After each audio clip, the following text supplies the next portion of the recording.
Assalamualaikum warahmatullahi wabarakatuh. Saya Dayu Herlina, saya CGP Angkatan 10 dari SDN 1 Ciginggang, Kecamatan Gunung Kencana, Kabupaten Lebak, Provinsi Banten. Video ini berisi tentang koneksi antar materi pada modul 1.4 Budaya Positif. Berikut kesimpulan mengenai peran saya dalam menciptakan budaya positif di sekolah. Yang pertama, seorang guru yang baik harus memiliki kemampuan dalam mewujudkan budaya positif di sekolah.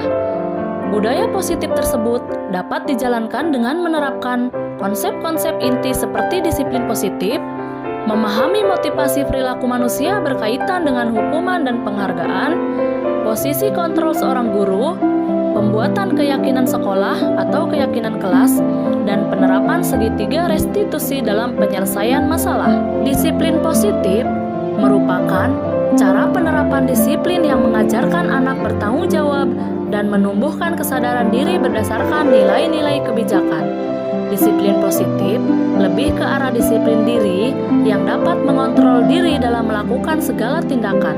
Dan disiplin diri dapat membuat murid memahami dan menyadari berdasarkan motivasi internal, bukan akibat paksaan, pujian, ataupun hukuman.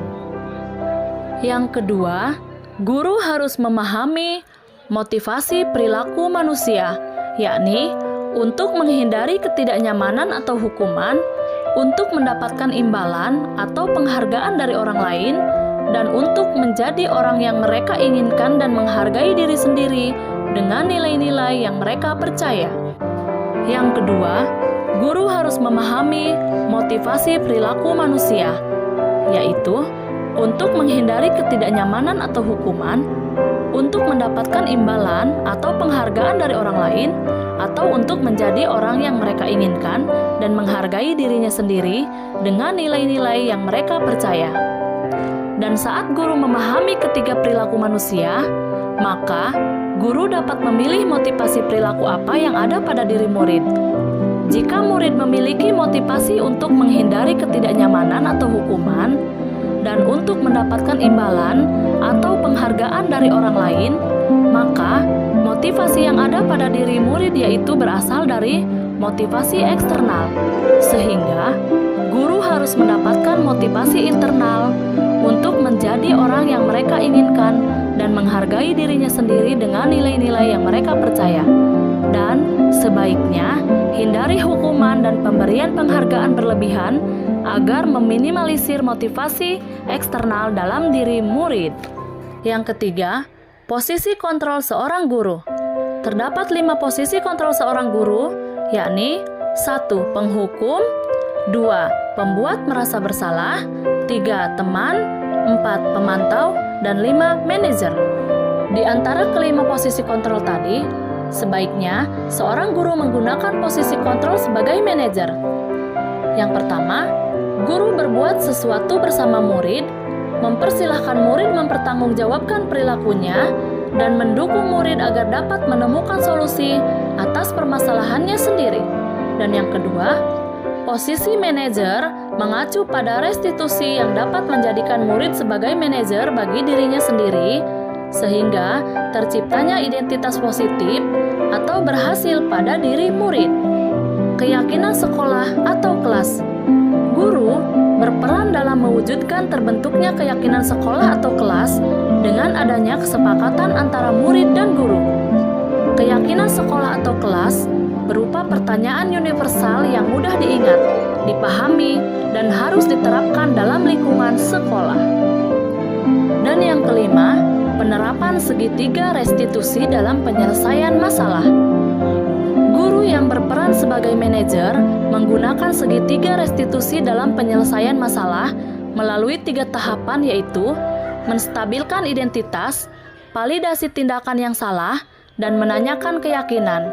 Tujuannya untuk menghasilkan murid yang mandiri dan bertanggung jawab. Keterkaitan antara ketiga materi sebelumnya, yaitu dengan budaya positif, dapat terwujud jika seorang guru memiliki 5 nilai guru penggerak.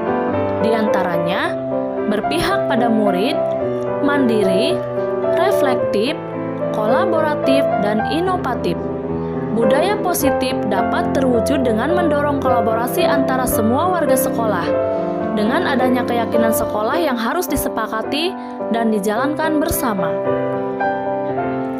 Dan adapun refleksi diri, yaitu saya sudah memahami konsep-konsep inti dalam modul budaya positif berkaitan dengan disiplin positif, teori kontrol, teori motivasi, hukuman dan penghargaan, posisi kontrol guru, kebutuhan dasar manusia, keyakinan kelas dan segitiga restitusi. Seluruh konsep inti tersebut harus diresapi dalam diri, diwujudkan dalam tindakan, dan dibagikan pada rekan guru di sekolah. Dan hal yang menarik bagi saya dan di luar dugaan adalah saat saya mempelajari motivasi perilaku manusia berupa penghargaan. Ternyata penghargaan dapat berdampak kurang baik bagi murid, diantaranya dapat merusak hubungan, mengurangi ketepatan, menurunkan kualitas, mematikan kreativitas, dan bersifat menghukum. Perubahan yang terjadi adalah saya menyadari posisi kontrol yang biasa saya lakukan adalah sebagai penghukum dan pemantau. Seharusnya saya adalah sebagai manajer dengan cara menangani masalah dengan menggunakan segitiga restitusi. Pengalaman saya terkait penerapan konsep-konsep inti dalam modul budaya positif, baik di lingkungan kelas maupun sekolah, saya pernah menangani siswa yang bolos saat jam pelajaran berakhir. Saya menggunakan langkah-langkah dalam segitiga restitusi, yaitu menstabilkan identitas, validasi tindakan yang salah, dan menanyakan keyakinan. Adapun hal yang sudah baik menurut saya adalah sudah mulai munculnya motivasi internal pada murid untuk melaksanakan budaya positif sesuai dengan nilai-nilai kebajikan yang diyakini. Dan adapun yang harus diperbaiki adalah posisi guru harus sebagai manajer. Dan perasaan saya ketika mengalami hal-hal tersebut, saya sangat termotivasi untuk terus memperbaiki diri sesuai dengan nilai-nilai budaya positif di sekolah. Dalam penerapan konsep-konsep tersebut, ada hal yang baik yang saya lakukan. Sebelum mempelajari modul ini, posisi kontrol saya sebagai penghukum dan pemantau. Perasaan saya saat itu, saya selalu diliputi perasaan bersalah karena harus memberikan hukuman atau konsekuensi jika anak berbuat kesalahan. Setelah mempelajari modul ini, saya mulai menerapkan posisi manajer dalam penyelesaian masalah. Perasaan saya menjadi sangat tenang, dan saya mulai menyadari pentingnya komunikasi yang efektif untuk menumbuhkan rasa tanggung jawab pada diri murid. Sebelum mempelajari modul ini, saya pernah menerapkan segitiga restitusi ketika menghadapi permasalahan pada murid. Namun, saya hanya menggunakan satu tahapan saja, yaitu menstabilkan identitas dengan memberikan pertanyaan, bahwa setiap orang pasti pernah berbuat kesalahan, atau tidak ada manusia yang sempurna. Setelah mempelajari konsep-konsep yang disampaikan pada modul ini, ada beberapa hal yang penting yang harus dipelajari dalam proses menciptakan budaya positif adalah melakukan kolaborasi antara sekolah dan orang tua murid agar budaya positif ini jangan hanya dilakukan di kelas saja ataupun di sekolah saja, namun juga dilakukan di rumah agar menjadi suatu kebiasaan atau karakter saat berada di lingkungan sekolah atau di lingkungan manapun. Demikian yang dapat saya paparkan. Salam guru penggerak, salam bahagia Bapak Ibu guru hebat. Wassalamualaikum warahmatullahi wabarakatuh.